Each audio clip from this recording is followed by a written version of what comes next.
This is a voiceover feature. I have actually been out on the Scoozy earlier, but the camera needs an SD card. Bit of a cock up on my part, so I've got plenty of footage. So I'll basically do this as a voiceover and hope you'll forgive me. But everything is rosy apart from the fact that I need to buy an SD card, which is an extra bit of cost when I'm living pretty much hand to mouth, and I'm sure lots of you out there will understand that if you are living on benefits as I am, unfortunately.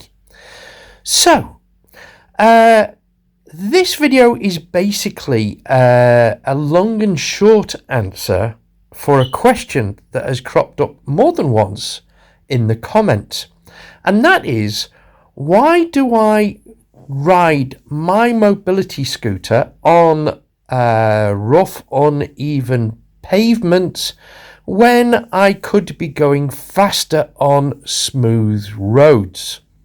And the very, very short answer is that I don't want to. You see, for me, the point of a mobility scooter is to give me the freedom that I lost not being able to walk. And as such, it is the pavements and footpaths that I wanted to go on, the places you can't necessarily go in a car. I can still drive. I can drive a lot further than I can walk. I can drive for longer than I can walk. In fact, the only impediment when I am driving is that my ankle on the right side is swollen up afterwards for a couple of days. But if I wanted to go on the roads, I would go in the car. The Scoozy, the scooter, the mobility device is purely to allow me to go the places I used to walk. So that's the short answer. It's basically I don't want to.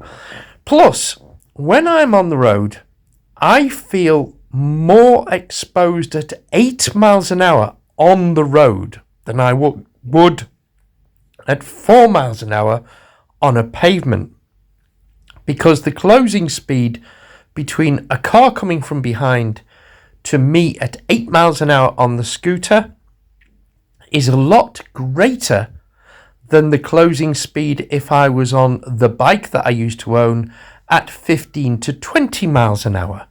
And also with the scooter, I feel more exposed because it's a bit wider and a bit heavier and a bit lower than a bike, ironically. So, you know, if anything, the 8 mile an hour limit, I think, puts you in danger on the road. And I know that there's currently a consultancy that's gone through regarding mobility scooters and the laws thereof. I know there was a consultancy because nobody knew about it until after the consultancy was over. And then they announced that there was a consultancy and that they are assessing the results of the feedback, which will probably be from people who hate mobility scooters, saying that we should all be locked in a corner and told not to be naughty boys. But the truth is that a little bit of common sense would make things an awful lot better for everybody. For example, the rules, as I see it, seem to be based around the conditions, almost completely the conditions in London. And in London, they make a lot of sense. And I'll give you one example. In London, cyclists are basically at danger because there's higher traffic. There's more traffic.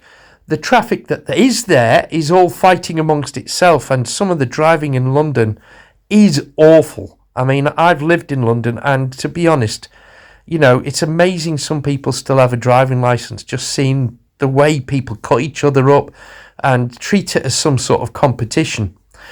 But if you're on a bike, that makes it even more dangerous, especially as they're not necessarily looking at you whilst they're dealing with each other.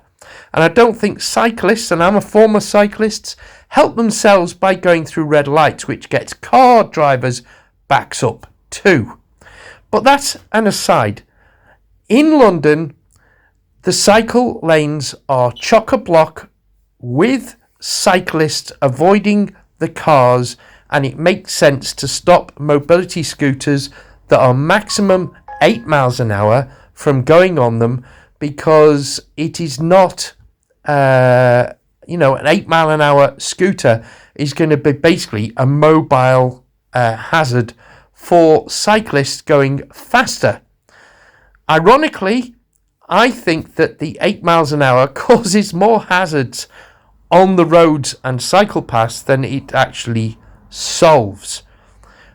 I can understand it for pedestrians, but the laws say that you're only allowed to do 4 miles an hour on pavements, which again is perfectly sensible, not just in London, but anywhere. Because to give you a very simple example, someone could just step out from a garden, through a gate, right in front of you, and if you're doing 8 miles an hour, you're not going to be able to stop. 4 miles an hour, you probably can, or cause a lot less damage. So that makes perfect sense. Now, simple suggestion, which is probably too late for the consultancy, but here's some of my thoughts. How about if there was like a cyclist proficiency test for mobility scooters? And if you take that mobility proficiency test, you will be tested on road conditions, obviously in a car park with cones and things like that, and you will be taught to ride your mobility scooter sensibly. And if you do not pass that test, you cannot go on the road, whether you have a category 3 scooter or not.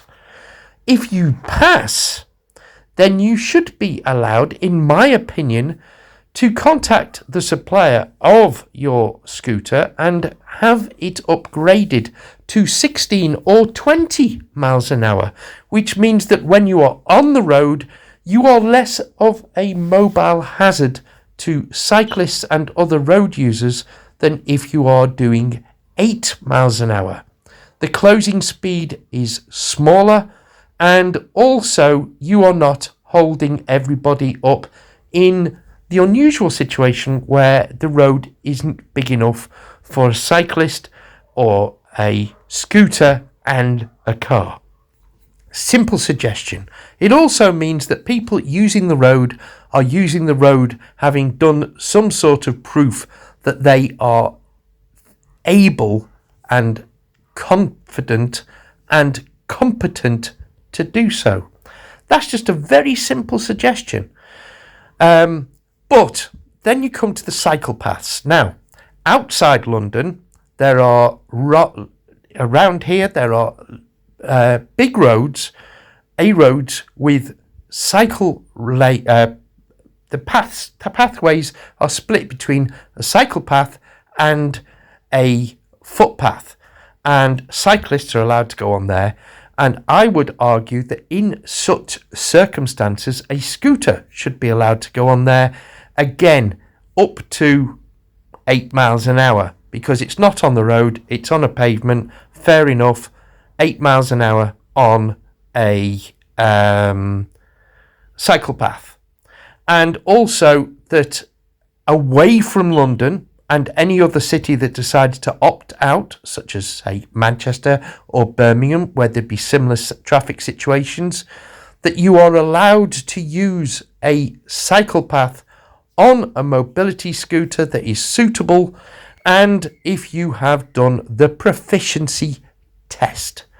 Now, that is such a simple suggestion. By the way, cyclists should also do a cycle proficiency test, as I did when I was about 8, and has served me well as a cyclist right up until the MS meant that I couldn't anymore, because all this going through red lights and basically ignoring the rules of the road, that just gets everyone's backs up, not just car drivers. And I'm an ex-cyclist, and I know it gets people's backs up.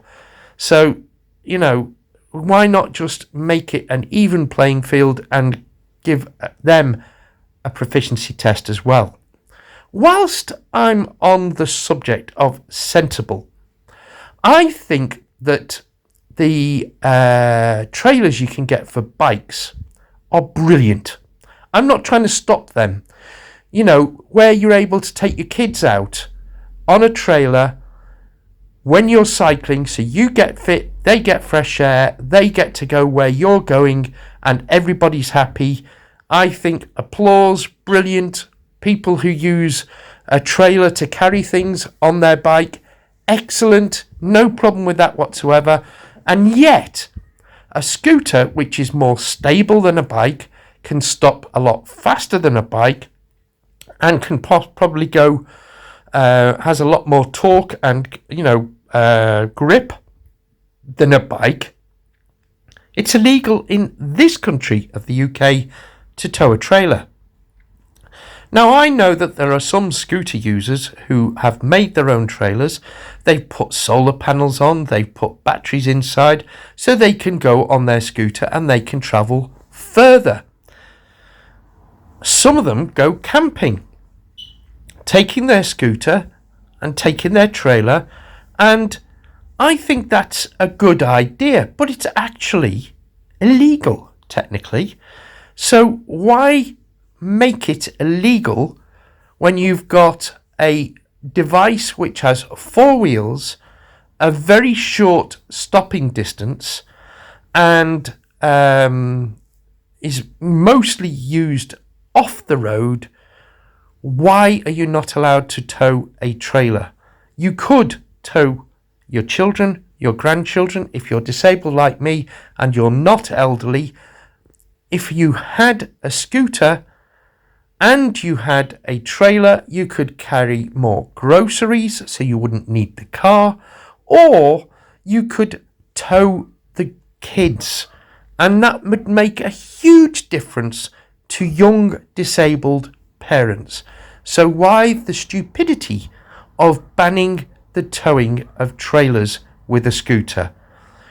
Basically, what they're saying, from just the messaging that comes across from this, is they think that everybody has dementia. They're out on their scooter, wandering aimlessly around, wandering in and out of lanes on the road, not looking behind them to see if anyone's coming, not looking ahead to see if anyone's coming, barreling into everybody at high speeds and causing a menace. And yet, when I'm out on the scooter, I very, very rarely see anybody that isn't just grateful for the freedom that the scooter gives them. And very often they are very, very together between the ears. You do get the odd case, but you're talking about a minority. So why not do the proficiency test? And then when you've got your proficiency test, then that allows you to get your Category 3 scooter upgraded to 15 or 20 miles an hour like it is in other countries, and be allowed to tow a trailer and be allowed to use cycle lanes outside the city of London and any other city that decides to opt out. Is that such a stupid idea? Leave your comments in the comment section below. I'd love to hear from you, love to hear what you think. But anyway, that is the very long version of why I don't ride on the roads. If I've got a car that I can use and I am safe to drive, then there is little point going along at 8 miles an hour on a scooter when I could go in the car. The whole point of the scooter is shorter distances, footpaths, pathways, bridle paths, places you can't go in a car. And that's the simple reason why I don't ride on the roads. What do you think? Where do you use your scooter? And if you've any other questions, please fire them at me, because it does inspire videos like this one, and it all helps for me to do something helpful and useful and start these conversations. And do leave your comments below, because if anybody with any kind of influence gets to see this at some point in the future, at least we will all have had our say, even if the consultation was so quiet that nobody knew about it. Apparently the results, by the way, are due in August or September. Don't hold your breath. We're not going to be allowed to go anywhere or do anything because they think we're all elderly and we're all incompetent. Let's face it, stigma is stigma, and it ain't going to change because they pretend to be paying attention. It's usually an excuse for them to tell us not to do things than to actually apply some common sense. But anyway, I digress. So thank you for listening. If you've enjoyed the video, give us a thumbs up, and even better, click on the bell and click on the drop down, click on subscribe. Then you will be told when other videos come, and more importantly, you'll be really helping the channel, because I desperately need to get to 1,000 subscribers, because then the YouTube will pay for the SD cards that I need to buy for the camera. Anyway, enjoy the footage, and I will speak to you and see you in the next one.